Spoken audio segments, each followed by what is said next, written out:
Welcome back. So tuned in to News and Views with myself, Salailo Makwidiri. We're going to be starting this part of the show with our hashtag Africa Focus feature. If you're a regular listener of the show, you'd know that this is a part of the show where we look into the African continent, some of the biggest stories that are making the headlines, or stories that of concern that need a bit of attention than they're getting. And this time around, we'll be heading over to Abuja in Nigeria, where there's been a controversial arrest that has stirred concern among the Palestinian diaspora and human rights watchers across Nigeria. Ramsey Ibrahim, who has led the Palestinian community in Nigeria for decades now, was detained by the anti-terrorism squad in Abuja. And to help us unpack the circumstances of this detainment and just give us more background about who was this Palestinian leader who was arrested. We'll be talking to Dr. Hassan Gimba. He's a journalist, publisher, and moral activist, and he'll be giving us a bit of insight on who Ramsey Ibrahim was and the circumstances surrounding his detainment. Dr. Gimba, thank you so much for joining us. Really appreciate you giving us your time. Hope you're well. And yeah, we would like to know what's exactly happening in Abuja, and I'm sure you'll be able to give us a bit more insight. Well, thank you very much for hosting me. Ramsey Ibrahim happens to be a Palestinian leader here in Nigeria. And just like all over the world where they have not been given voice or formal setting because they have not been recognized as a nation, they do have communities and they have leaders there. And what they always do is to sensitize the communities they live in on the happenings in Palestine, in Gaza, and their plight, and also solicit for understanding and sympathy from around the world so that people can come in and assist the people and alleviate the sufferings they happen to find themselves in, sufferings that are not that are not natural, but man-made, forced upon them because some people want them to be extinct, to finish them on earth. That's what the man has been doing in Nigeria. Then I think there happened to be fear among the people. Normally, all oppressors are in fear. What they want is for the people being oppressed to be quiet, to keep quiet. Then they continue doing their things. Nigeria started to become aware of what is happening. And also, because they have tried to divide humanity and make them believe it is a religious thing, they try to take the Christians with them. So normally the Christians think it is a fight between those people and Muslims. And in Nigeria, there is this sort of man-made antagonistic relationship between Muslims and Christians, made possible by various leaders so that they will get patronage from government and other places. Without any fight, there wouldn't be patronage. So, but Abu Ibrahim has been trying to make both Muslims and Christians understand that this is not a religious fight. What's happening in Gaza has nothing to do with religion.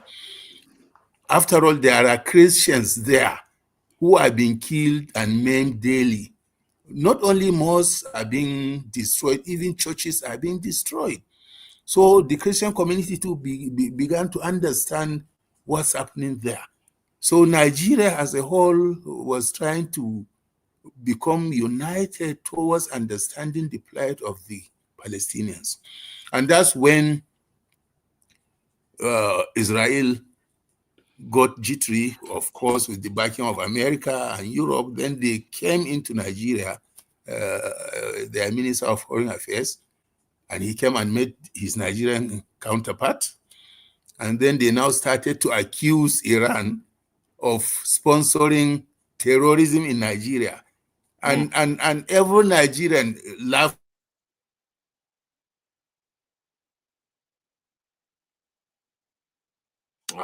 We seem to have lost Dr. Hassan Gimba there, but we're going to try and get hold of him because I think he's giving us really wonderful insights when it comes to this genocide that's currently happening in Gaza right now, and how one of Africa's biggest powerhouses, one of Africa's biggest economies and most influential countries, Nigeria, is dealing with it.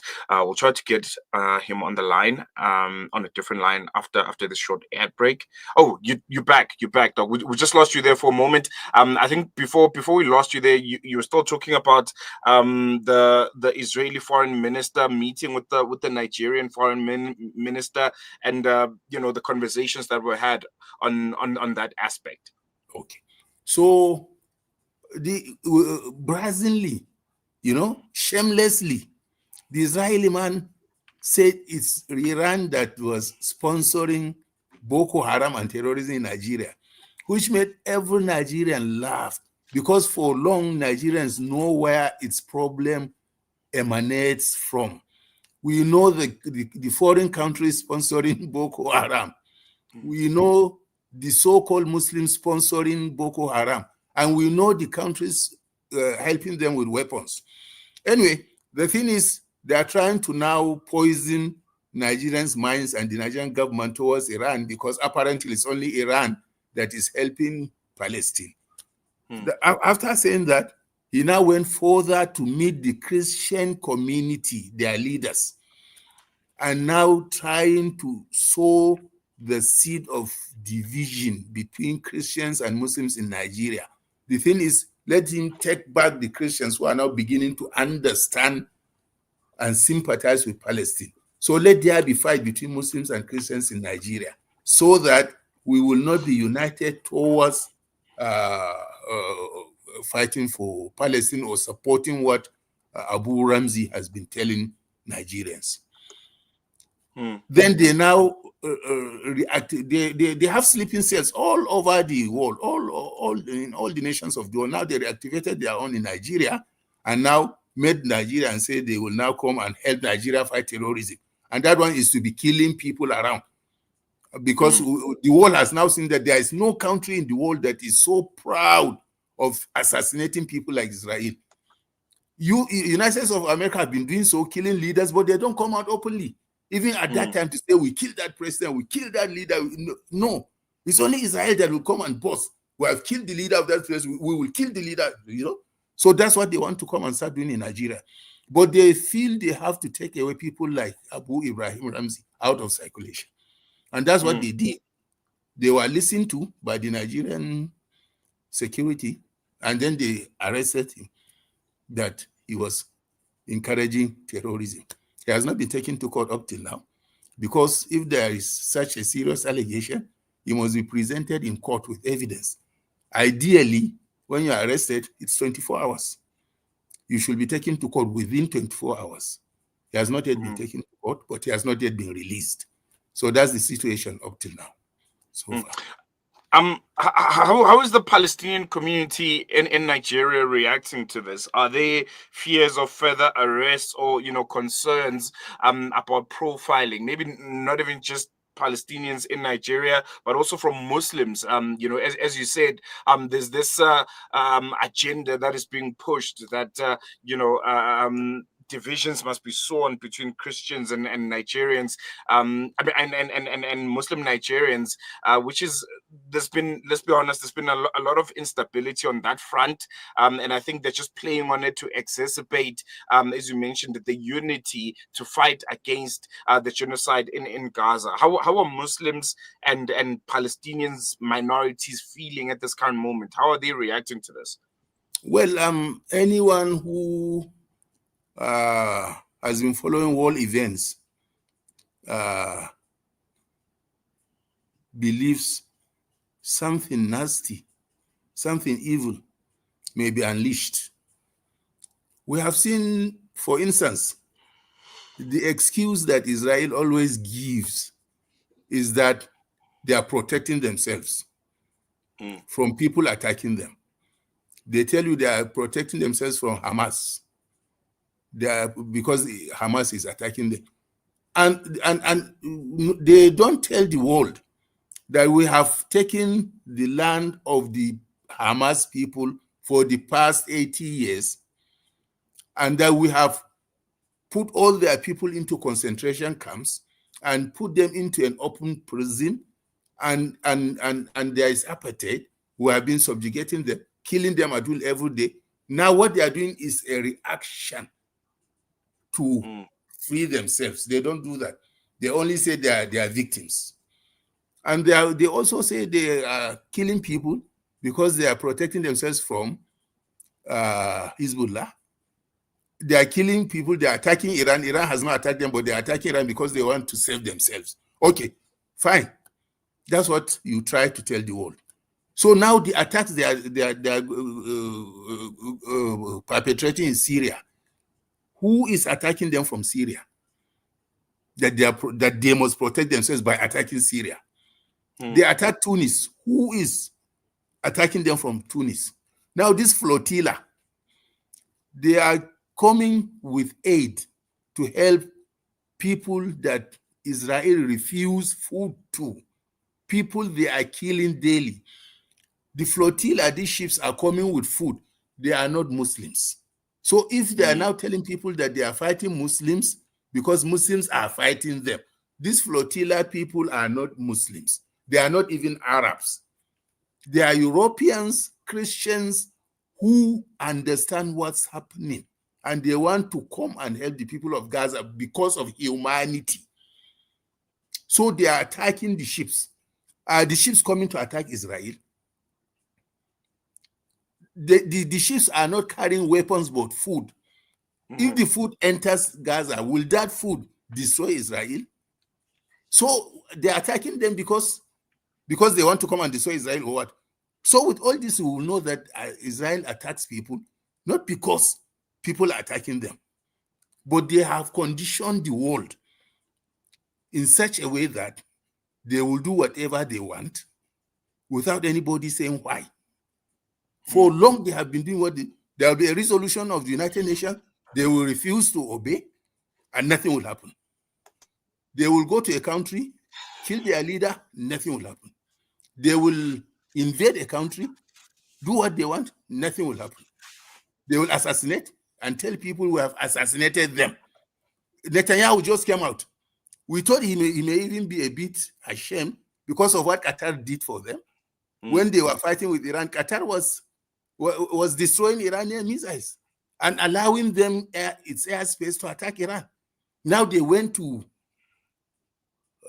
Qatar, Doha, scattering, tearing the sovereignty of Qatar, attacking people on its soil, which is an act of war. Instead of him to be contrite and show remorse, even if it's a lie, diplomatically, since the world believes in what they call diplomacy, being correct. He did not do that. He came out and warned Qatar that they will attack them again, except when they destroy terrorists. And what does he mean by terrorists? It's the leaders of Hamas. Just like in South Africa, when they were calling Mandela, Sisulu, Thabo Mbeki terrorists. So if they are terrorists, you are negotiating with them for peace, which means you have accepted them as representatives of a people. And you want to discuss with them to negotiate so that they release your hostages. And you also release their hostages. America came with a plan that that's Israel, say we accept the plan. Okay, Hamas, go and see the plan. Discuss about it, come with an answer. Just when they are discussing it, you attack them. And you call them terrorists. Are you serious in your negotiations? It is just like when America deceived Iran. We are negotiating, and it pushed Israel to go and attack them. Is there any serious in the negotiations there? That's what happened to Soleimani when they killed him. America lured him to Iraq to negotiate, and he was there, they killed him. So who will now believe them when they say we want to negotiate? But the thing is, are they serious? Do they mean it? From what we see Israel doing? Attacking the flotilla, attacking other countries, killing people. They are not really serious, and they do not mean that negotiation that is taking place. What they want is that greater Israel. And that's what they have been pursuing. And that's what they have conditioned the world to come and accept. They will commit all atrocities. Europe will not talk about it. Nobody will talk to them. When Russia invaded Ukraine, what happened? Even FIFA banned Russia. So what's happening now? What's happening now? The world has accepted that Israel can do what it wants, and nobody can do anything. Well, it's Israel. Let them do it. It's Israel. I can't talk. This is what is happening, and this is they deliberately made the world to become such limpid about them. No, most definitely. Doc, I wanna just reflect on everything that you're saying from Africa's point of view, right? We saw, it was just last year, a latter part of last year, when South Africa took up that case to the ICJ against Israel, saying there's plausible evidence of a genocide. We saw the backlash that came after that, the backlash from the United States of America. Overnight, we became Donald Trump, the United States of America's enemy number one. He was tweeting every day about South Africa. There were executive orders affecting us directly. Do you think, probably from a Nigeria's point of view, there's that fear that if we unequivocally say we are behind, the people of Palestine and the plight of Palestinians, we might ultimately find ourselves where South Africa is finding itself now, where you are in the bad books of the United States of America. They don't want to do business with you anymore. You are, part of, the countries that are considered aggressors and are against America. Could this be one of the reasons why we saw Ramsey being arrested, and the stance of being pro-Palestine is not as forthcoming and as strong as you'd expect it to be from an African country that knows colonialism like Nigeria? I will want to puncture you a little because you are from South Africa. And being from South Africa, the average South African is proud, like all of us in Africa, proud of what the South African government did by going to the international court, reporting Israel there. We all applauded. However, South Africa needs to do more. For window dressing, going to the international court is okay. But in reality, South Africa is still doing business with Israel. True. And what keeps Israel alive is those businesses. South African coal. South African coal is lighting up their power stations. That is it. So what we expected is that if you are serious to take someone to court because of genocide, then you should be serious enough not to do business with that person. But if you are keeping that person alive by supplying him what he needs to be alive, then how serious are you? Even those people will be laughing at you because they know probably you are doing it for the propaganda value. You are doing it so that the world will say, yeah, because Palestine was with South Africa when there was apartheid, so we are now doing it because of that.